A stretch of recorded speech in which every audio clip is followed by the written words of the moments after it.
There was a long period in between there after the movie, I came to the world of conventions quite late. And I was living in England, and this guy started contacting me. He said, "Oh, I have a autograph collector's event in Basildon, and we'd like you to come to it." And why? Well, you know, so that you can sign your autograph and pictures and things. I said, why? Well, people collect them. Do they really? So, back in those days, we were given the script. And we were allowed to rehearse like crazy, you know, to get everything right. And I knew because of the position he's in, he's got to be in his late 50s, early 60s, because just to be in charge of people like that, you got to be that kind of age and everything. And of course, I was only 24 years old at the time. So I was doing my best to play a much more mature person, but of course, where I think I let the character down the most was vocally. So I'm very happy that I got overvoiced by Eric Bowersfeld to do it, because the other wonderful things about puppets is there's very few of them who are actually done by a single person ever. And it's that working together as a group. I mean, in the Skeksis, some of them were 6 people. And it's that working together when the magic happens, and you start off by the numbers. Okay, when I say this word, I need him to blink and then look there and that. But all of a sudden, the whole group comes together, and you all know who this character is and what he would do. And then you can just start ad-libbing, and the character totally stays alive, and that's when they're complete magic. You know, that's unlike CG. That's amazing. You can be right there in the room with them, and they're just as alive as they are when they're on the screen. You know, so that's what I love about it. You know, it's the magic that I love. Oh, thank you for sharing that with us. That's amazing. What about your other characters, or who stands out as? I mean, they're all kind of, I don't know if this is the right way to describe them, but they're kind of like your kids in a way, and it's hard to choose from them. But who did you enjoy playing the most? Yes, my 2 daughters were, "You love my sister more." And I said, "Okay, now think about this, girls. You can't both be right about this, because even if I do love one anymore, that means one of you did it right." Yeah. Yes, I mean, they do those things, the movie magic or whatever, you know, where you get the ventriloquist and his dummy, and the dummy takes over the person and all that kind of thing. It's not quite like that, but it is similar. You can do a character for so long that I had a silly little thing, Bounce. It was a character I did for a Saturday morning kids program. And everybody really loved his voice, and they'd ask me to do his voice. I said, "Well, I can't, I don't have the puppet." They said, "What do you mean?" And it's just, you absorb the character so deeply that they just take over a little part of your brain, and the whole thing works together, but you need the whole thing to do it. You know? So it sounds crazy, but it's sort of how it works. Before we turn the time over, we only use 10% of our brain, so you got lots of room to put characters in there if you want to. And sometimes they'll talk to each other. And sometimes they don't. Before we turn the time over to the audience, is there a particular fan moment that stands out in your mind, in which was fun to remember, or was maybe awkward?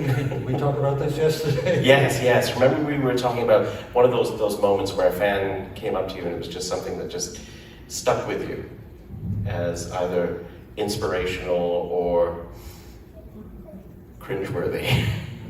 I can't remember what I told you.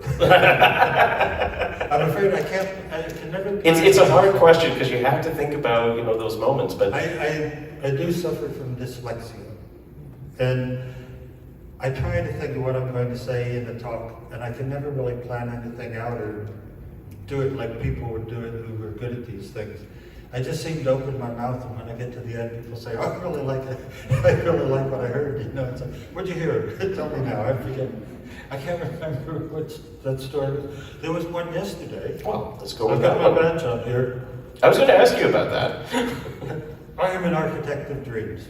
This woman came over. She's a badge maker here at the convention, and we got talking, and I said one of the things that I appreciate about doing conventions was that when I hit my midlife crisis, I thought, why didn't I listen to my mother? She wanted me to be an architect. And financially, I think I would have been a lot more secure in my old age if I'd stuck and done what she'd asked me to do. And we got talking about it. She said, well, you're an architect of dreams, aren't you? Because you sort of create these things. And it's true, because what we do with the animatronics is you get this idea in your head, and then you try to pull it out of the dream world and make it three-dimensional and make it actually live in the real world, you know, so I really like that. Yes, I'm the architect of my dreams. I think that's an amazing story right there. We're shooting the scenes with Jabba the Hutt, and I'm inside the tail, and Carrie's chained up there in her metal bikini and everything. As we had time to kill in between shots, Salacious would look over at her, and he'd go, "Ah, Karami. I love you so," and he would start kissing her ankle, you know, and working his way up the calf and everything. And then they'd call turn over, and of course I couldn't get out the truck because my arms didn't actually work. But I said, "I shall return," you know, and it always made her laugh. But of course, if I'd done that myself, I would have been fired off the production instantly. You get away with murder with the puppets. So. Carrie was, she went too soon. I mean, what I loved was, in the more recent conventions and everything, she was really getting it. She was really appreciating the time she spent with the fans and everything, and goofing around. She was like drawing little wedding rings on people's fingers and everything. And she was really enjoying herself. And I loved watching her enjoying herself. See, this is the back. It makes people happy when I do it.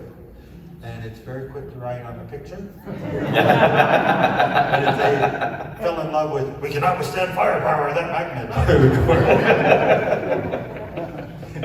General Calrissian, the force. No. I'm quite happy. We'll stick with it. It's a trap. I'm happy with it. I'm now episode 6, I guess, or something. Because I feel it sort of proves devolution in a way, you know. If these came before, and there's so much cool stuff in there, then why did these ones that came later not have all that cool stuff and more cool stuff on top of it? So that's just from a total insider point of view that bugs me about that part of it. But other than that, it's just the right age that when the original Star Wars came out, that Paul Blake was already grown up and in. I was only a teenager. So me and my buddies, we go and see it 5-6 times. We got our feet up on the seats. We're flying X-Wings and all that, you know, totally living the dream. And then 2 movies later, I'm saying good morning to Carrie Fisher and Harrison Ford and walking past Mark Hamill and climbing into my own spaceship. So you can imagine what it was like.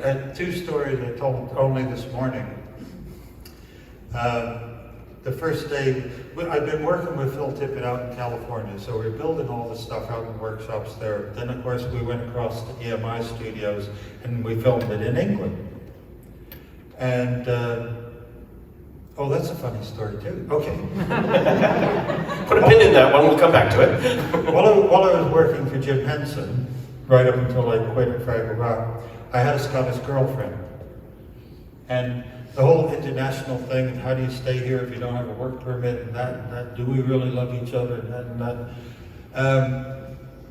I ended up breaking up with her and going back to New York. And then I ended up going out to California and working on that. And then I said, "So where are you filming this?" And I said, "EMI Studios." And I went, "Oh man, that's got to be God telling me." So she's the mother of my 2 children. But when we went back to EMI Studios, I'm just there getting reacquainted and finding out where the sets are and everything. And I step out through the stage door, and we can't remember how old he was, but Warwick Davis, who must have only been, he was 12? Okay.